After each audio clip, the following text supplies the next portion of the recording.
Welcome back to the lecture on spectroscopy, the introduction to molecular spectroscopy and chemistry 2.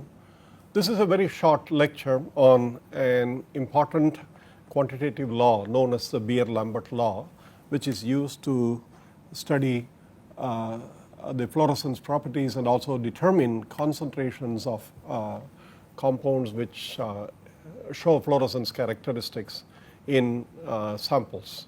Therefore, it is a quantitative law used to measure concentrations of species through fluorescence. So, basically absorption of light, absorption of visible light,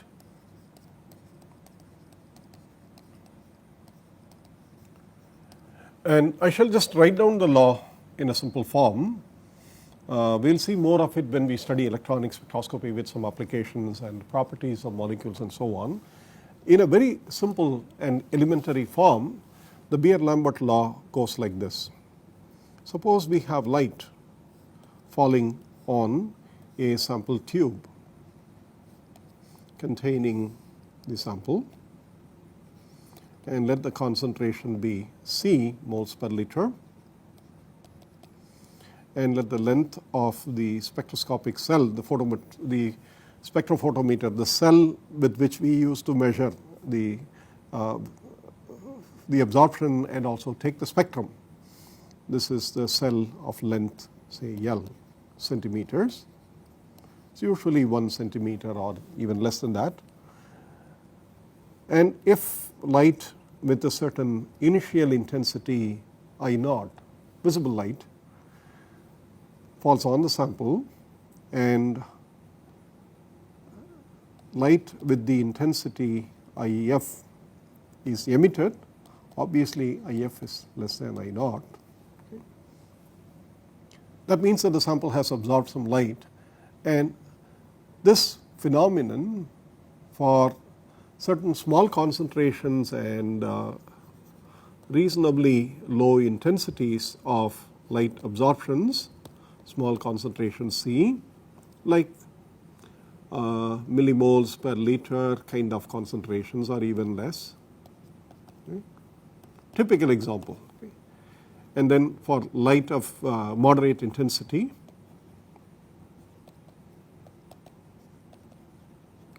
satisfies the law that log I0 by IF is equal to a constant times the concentration of the substance and the length of the cell, and this constant is called the molar extinction coefficient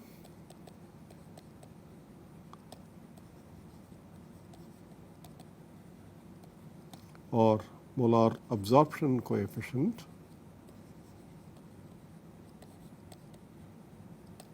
and this is called absorbance. You can also write this in the form of transmitted radiation, and so this can be written in the form of light that is, this is the light that is transmitted. Therefore, this ratio, the logarithm of I0 by IF, gives a constant associated with each system, each chemical species.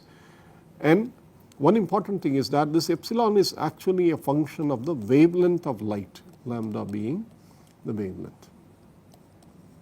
So, typically if a species absorbs light as a function of the lambda and you write the epsilon as a function of epsilon lambda, you choose that value of epsilon for which the absorption is the maximum. Okay. That is that value of the light, lambda. So, you choose that lambda and perform this experiment, and these are tabulated in all electronic spectra textbooks and also in analytical chemistry textbooks. Now, how do we get this law? Log I0 by IF is equal to this constant epsilon times concentration and length. Okay. It's a very simple argument that if you have a cell of length L, consider a small, an extremely small what is known as infinitesimally small, dl. Because at that level you can imagine that most things will be linear.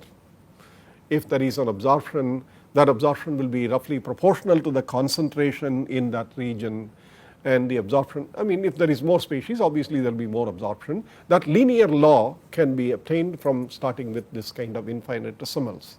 Therefore, if you do that, the dl, which is also a very small length, tells you that the absorption is dependent on dl itself. If dl is slightly more absorption and so on. So what you do is you take the differential. If I is the intensity at this point and I minus di is the intensity of light that is emitted passing through dl, then you can write the minus di as roughly proportional to the concentration and proportional to the dl, and obviously also proportional to the intensity of light that falls on it.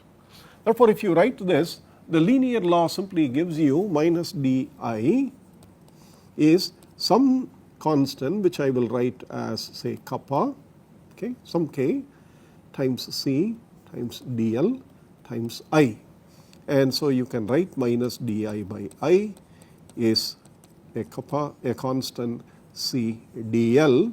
And now you extend this argument that this is what happens throughout, and therefore if we start with I naught here as the initial intensity, and if we end up with IF as the intensity of light emitted at the other side of the cell, then you know when you integrate this equation, you integrate it between the limits I naught and IF, and write di by I, and write that as the length being also integrated, it is kappa times c dl, starting from the length 0 here to the length L.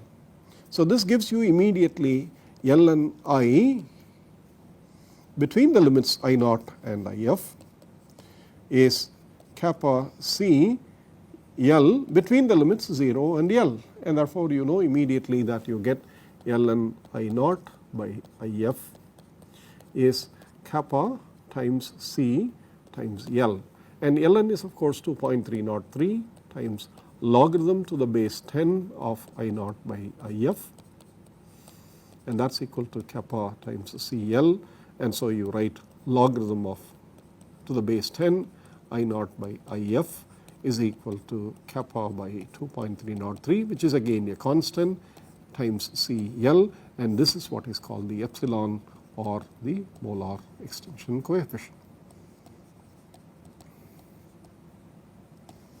And by dimension, please remember this is dimensionless because they both refer to intensities. So this is left hand side is dimensionless, right hand side is moles per liter, and usually L is expressed in centimeter, therefore epsilon is liter per mole per centimeter. And at low concentrations and low intensities, epsilons are additives. So if you have two substances with differing concentrations, then the absorption at that frequency of or the wavelength of light by both these substances is roughly additive, that the absorbances of the first one and the absorbance of the second one add in the logarithmic ratio, and here they add in terms of the concentration times the molar extinction coefficient. Some small numerical problems will give you how to do this in a and how to do this for different concentrations, and also sometimes determine the unknown concentration of the substance that you want to find out by a fluorescence experiment. This is an important tool and we shall see more of it, but I just wanted to introduce this as something to remember before we do the electronic spectroscopy. From the next lecture onwards, we shall start with the microwave and then the vibrational and the electronic spectroscopy, and also talk about the molecular properties like the dipole moment, the polarizabilities, the moments of inertia, as we start looking at microwave spectroscopy.